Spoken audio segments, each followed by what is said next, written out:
So your friend Paul Ryan, as best everyone could tell and by his own acknowledgement, doesn't really want to be Speaker. What do you think of these efforts from into the House of Representatives and from other leading Republicans to basically force him to take the job? Well, I completely understand why they want him. Paul is a friend. He actually worked for me at one time. He's a great leader, maybe the best leader the Republicans have in elected office right now.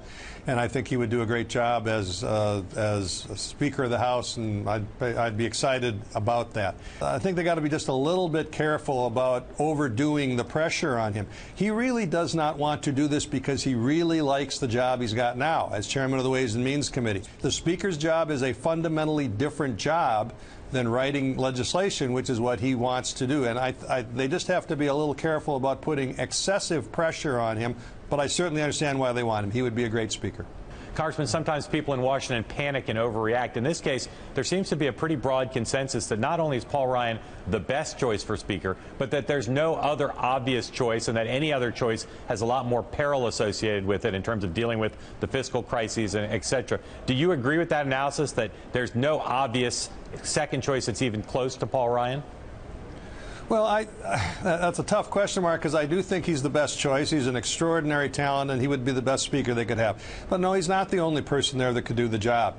And part of the reason I'm a little uneasy about the level of pressure that's been put on him is that it hasn't allowed some of the other very competent people like Greg Walden or Mac Thornberry or my friend John Klein from Minnesota, any of these people who would be competent speakers, to be talked about and thought about. There are other people that could do this job, but I agree, Paul would be the best.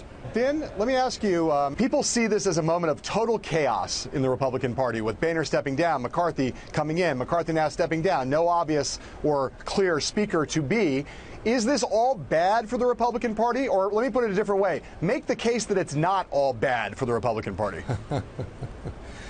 Well, you usually have a period of some chaos before you create something good. So I don't necessarily project this out for the next year or so and say that it's all bad.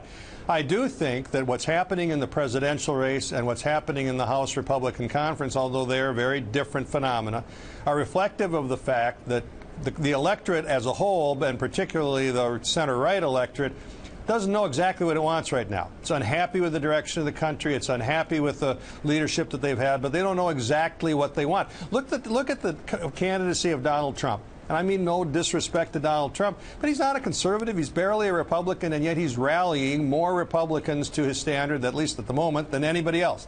That doesn't say anything bad to me, except that we don't know exactly where we want to go. And if you look at the House of Representatives, that's exactly where we are now. They didn't want Kevin McCarthy. They didn't want John Boehner. They want Paul Ryan today, but the truth is the party doesn't know exactly where it wants to go. Is there a way for the establishment to regain the whip hand? Is there enough of an establishment left to regain the whip hand? And if not, what is the future for the Republican Party? No, I don't think there's going to be an establishment restoration, if you will, anytime in the foreseeable future. Obviously, if we get a president elected, a new establishment sort of creates itself. But this is a period that's going to be characterized by a lot of turmoil and a great deal of grassroots activism, and I don't think that there's a way for establishment Republicans to reassert control over this process, nor do I necessarily think it's a good thing. I think you have to let it play out. And Vin, just to finish where we started, what is your message? Speak directly to those who, as you describe it, are putting too much pressure on Paul Ryan to take this job. What would you tell them? I'd say back off and let him make the decision. All the appropriate, from what I understand, every bit of pressure, every argument has been made to him from every conceivable quarter.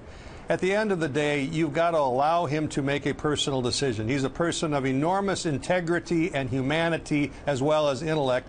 Back off, let him make this decision, and you don't want him to be dragged into this job if he doesn't want it.